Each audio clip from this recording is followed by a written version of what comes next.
여기까지 하겠습니다. 지금까지 곽지원 프레시안 기자였습니다. 고맙습니다. 감사합니다.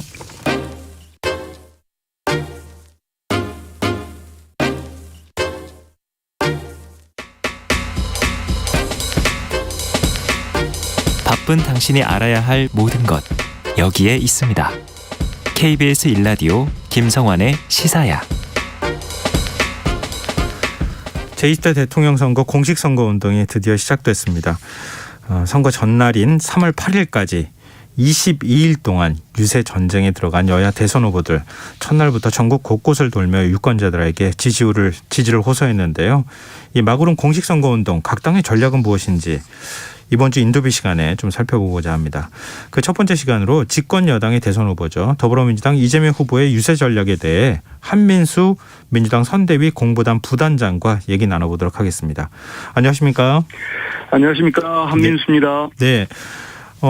국민의힘 윤석열 후보는 서울에서 출정식을 가졌는데 이재명 후보는 부산, 그것도 영도구 부산항에서 유세를 시작했어요. 이게 어떤 의미가 담겨 있는 겁니까? 예, 우리 이재명 후보가 0시부터 이제 부산항의 해상교통관제센터를 방문했습니다. 네. 그런데 부산하면 뭐 앵커도 아시겠습니다만 이제 우리 경제, 우리 한국 경제 수출과 물동량이랄까요, 물류의 중심지죠. 여기를 방문함으로써 정말로 위기에 강한 유능한 경제 대통령 후보가 누군지를 많은 유권자들과 국민들께 보여줄 수 있었다고 생각을 합니다. 우리 후보는 사실 뭐 탁월한 실력, 이를 바탕으로 한 실천, 그리고 실적을 쌓은 삼실 후보라고 할 수 있죠. 이거는 뭐 이재명 후보가 타 후보들에 비해서 뭐 비교가 안 될 정도로 유용한 분이라는 거는 다른 분들이 다 인정하실 겁니다. 국민들께서도. 지금 현재 우리가 4대 위기가 있다고 볼 수 있겠습니다. 코로나 팬데믹 위기가 있고 저성장과 양극화 위기가 있고 기후 위기가 있고 또 미중 패권에 따른 국제 질서의 위기가 있습니다. 이런 위기가 있을 때 과연 우리나라의 5년을 책임질 대통령 후보가 누구인지 그걸 보여드리기 위해서라도 이렇게 우리 한국 경제 심장이라고 할 수 있는 부산항에서 시작했다. 이런 의미가 있을 것 같습니다. 네. 근데 이 후보는 국민에게 도움이 된다면 홍준표 정책, 박정희 정책도 쓰겠다. 이런 말을 했습니다. 네. 그러니까 이재명 후보는 실제로 여야 가리지 않고 공약을 차용하기도 하고, 근데 이걸 두고 이제 실용주의다 이런 평가를 또 하기도 하는데 또 그 반대에선 후보만의 정치 철학이 보이지 않는다 이런 또 지적을 하기도 하거든요. 이런 부분에 대해서 어떻게 보십니까? 저는 뭐 그렇게 동의는 하지 않는데요. 네. 왜냐하면 이 자체가 이재명 후보만이 갖고 있는 정치 철학이라고 할 수 있겠죠. 왜냐하면 어제 이제 후보는 명동에서 사실상 이제 출사표를 갖는 기자회견을 했습니다. 네. 아시겠습니다만은 그 자리에서 필요하다면 내가 이재명 정부라는 말을 쓰지 않겠다. 국민 통합 정부, 국민 내각을 만들겠다. 이 얘기는 정말로 좌우나 진영을 가리지 않고 능력 있는 분은 우리 국민들의 삶을 위해서 기용하겠다는 강한 의지입니다. 근데 보면은 실제로 성남시장 경기도지사 때 그런 모습을 많이 보이셨는데요. 네. 가령 예를 하나 들어드리면 이제 경기도지사 때 전임이 남경필 지사님 아니었습니까? 네. 지금의 국민의힘이죠. 당시는 한나라당 출신이었고. 근데 이재명 후보가 취임하자마자 남경필 지사가 기용하신 아주 고위급 인사를 그냥 그대로 재임용을 했습니다. 그 이유는 저도 한번 후보님께 여쭤봤습니다. 그랬더니 실력이 있으니까 네. 그렇게 말씀하시더라고요. 예. 그런데 그분이 그 뒤에 모든 평가에서 또 월등하게 나왔습니다. 이런 모습 하나가 보면은 말 그대로 진짜 진영 가리지 않고 그게 박정희 정책이든 김대중 정책이든 쓰겠다는 거 그 기준은 딱 하나입니다. 어느 정책이 국민의 삶을 낫게 하고 우리 모두의 삶을 더 발전시킬 수 있는 것인가 그렇게 보시면 되겠습니다. 네. 또 오늘 유세 동선을 보니까요. 부산을 시작으로 대구, 대전, 서울 이렇게 이제 일정이 있었는데 직접 이제 현장에 가서 보셨을 때 반응은 어땠고 당에서는 선거 유세 첫날 어떻게 평가하시는지 궁금한데요. 일단은 국민들께서 우리 후보의 진짜 사자우 같은 연설을 듣고 싶으셨던 것 같습니다. 이제 오늘 마지막 유세를 서울서 했는데요. 말 그대로 기사도 그렇고 현장에 있는 기자들 반응도 그렇고 수천 명이 운집해가지고 또 우리 아시다시피 후보님께서는 연설은 탁월하지 않습니까? 알맹이뿐만 아니고 그리고 오늘의 동선은 그렇게 좀 이해를 했으면 좋을 것 같습니다. 대구 가셔서는 그런 말씀하셨습니다. 네. 말 그대로 경기도지사 때 우리 아시겠지만 재작년이었죠. 한참 신천지 터질 때요. 그때 경기지사로서 진짜 그 신천지 본부까지 직접 집행을 해가지고 교주의 검사를 받게 하고 이런 행동을 보였는데 당시 이제 지금 윤석열 후보 같은 게 검찰총장이었는데 이제 법무부 장관의 지시도 거부하고 압수수색을 계속 받아들이지 않은 경우가 있었지 않습니까? 네. 그런 말씀을 대구에서는 하셨고요. 대전에 가서는 또 이런 말씀하셨습니다. 말 그대로 실용적이죠. 제 아내의 고향이 왔는데 여기서 사드 배치 안 하고 나는 대신 보일러 넣어드리겠다. 국민들 삶 챙겨드리겠다. 이런 말씀을 하셨고요. 서울의 의미는 그런 게 있는 것 같습니다. 말 그대로 고속터미널이 이제 경부선, 호남선, 영동선 다 있지 않습니까? 네. 거기 이제 후보도 가셨고 오늘 호남을 누비고 다니셨던 이낙연 총괄 선대위원장도 오셨고 정세균 전 총리도 오셨고 당대표 송영길 당대표도 와서 전체가 원팀이 돼가지고 말 그대로 통합 대통령, 통합의 메시지를 냈습니다. 근데 이제 첫 행선지라고 할 수 있는 부산을 이제 선택을 하신 거 아닙니까? 이 예, 불경의 민심을 의식한 것이다. 이런 지적이 나오더라고요. 분석이 나오던데요. 네네. 불경 지역을 왜 처음 행선지로 선택했는지 물론 이제 아까 경제 말씀은 하셨지만 예. 다른 배경은 예. 없습니까? 저희 경제를 받고 이제 일각에서는 이제 불경이 이번에 이제 중요한 승부의 포인트가 아니냐 이런 말씀하는데 그 어느 한 지역이 중요하지 않겠습니까? 근데 아시겠지만 이제 불경은 노무현 대통령, 문재인 대통령을 배출한 정치적 고향이자 지역이죠. 여기에서 문 대통령 같은 경우 지난 대선 때 한 40%요 가까운 득표를 하셨습니다. 근데 네. 지금 우리 이재명 후보 같은 경우는 30대 초반 정도의 지지율이 나오고 있는데 충분히 더 치고 올라올 가능성이 있다고 생각을 합니다. 그리고 불경에서 어떤 바람이 불고 승기 많은 득표가 나온다면은 그 바람이 또 수도권과 중부로 올라올 수 있기 때문에 저희한테는 중요한 지역이라고 보고 있습니다. 또 오늘 이낙연 총괄선대위원장하고 정세균 상임고문은 호남 지역을 방문하지 않았습니까? 예, 이 맞습니다. 호남 표심이 심상치 않다 이런 분석이 나오곤 했는데 그걸 의식한 행보라고 봐야 되는 겁니까?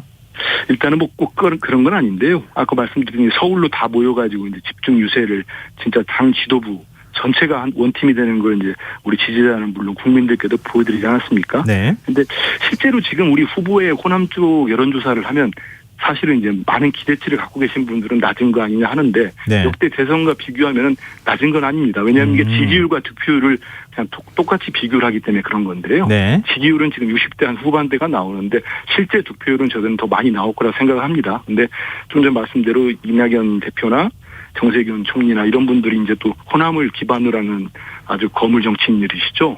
같이 도와줌으로 해서 여전히 아직은 우리 후보에 대해서 마음을 활짝 열지 않았던 분들은 그 열 수 있는 기회를 드리는 그러다 보면 호남 쪽도 좀 더 좋아지지 않을까 싶고요. 그리고 이제 최근에 이제 뭐 윤석열 후보가 호남 기차를 타고 내려갔는데 네. 저는 그 이제 이른바 구두발인가요? 그 사진 한 장으로 모든 국민은 퇴색을 했고 특히 최근에 윤석열 후보가 어느 언론 인터뷰에서 집권하면은 전 정권에 대한 수사를 하겠다. 사실은 정치보복 수사 선언이라고 많은 분들이 받아들이지 않습니까? 이런 것들을 보면은 대통령에 대한 지지율이 높은 호남에서도 우리 후보를 지지하는 지지세도 더욱더 강해지지 않을까 이런 예상을 해봅니다. 네, 저희가 국민의힘 선대위 관계자도 인터뷰할 테니까요. 국민의힘 예. 선대위 관계자를 통해서 얘기를 또 들어보도록 하겠습니다. 그럼요, 알겠습니다. 근데 언론 보도를 보니까요, 배우자 김혜경 씨가 비공개 호남행을 검토했다 이런 내용이 나와요. 민주당에서는 즉각 아니다. 뭐 이런 반응을 보였는데요. 호남행을 검토했던 겁니까? 아니면 뭐 검토했다가 취소를 했다면은 취소한 이유는 뭡니까? 일단 보니까 실무 차원에서 여러 어느 지역들을 이렇게 방문하는 일정을 뭐 기획했던 건 맞는 것 같습니다. 저도 확인을 해보니까요. 근데 네. 이게 뭐 어떤 그 이상의 실무 차원을 넘어서는 어떤 구체적으로 실행 단계까지 간 건 아닌 것 같고요. 사실 최근에 논란 일어나기 전에도 배우자 김혜경 씨 같은 경우는 각 지역을 사실 오픈하지 않고 그러니까 공개하지 않고 많이 다녔습니다. 다니면서 예를 들어서 일하는 엄마들과의 간담회도 갖고 젊은 청소년들 이렇게 간담회도 갖고 봉사활동도 했고요. 이런 비공개 활동을 쭉 해왔기 때문에요. 이게 뭐 새로운 건 아닌데 뭐 오늘 같은 경우는 일부 보도에 뭐 하려다가 안 했다 하는데 그런 건 아니고 네. 뭐 실무 차원에서 검토는 됐는데 그게 뭐 실행 단계는 아니었다 이렇게 말씀드릴 수 있겠습니다. 그러면은 김혜경 씨는 네. 언제부터 공개 행보를 하는 겁니까?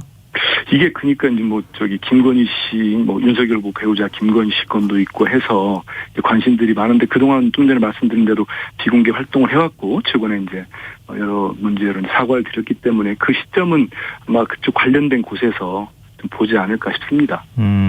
근데 김혜경 씨 과잉 의전 논란은 지금도 네. 계속되고 계속되고 있거든요. 근데 제보자 A 씨가 관용차를 네. 사적으로 사용한 정황이 담긴 녹취록 내용을 추가로 또 공개를 했어요. 예. 사실 뭐 악재 아니냐 이런 지적에 대해서 어떻게 보십니까?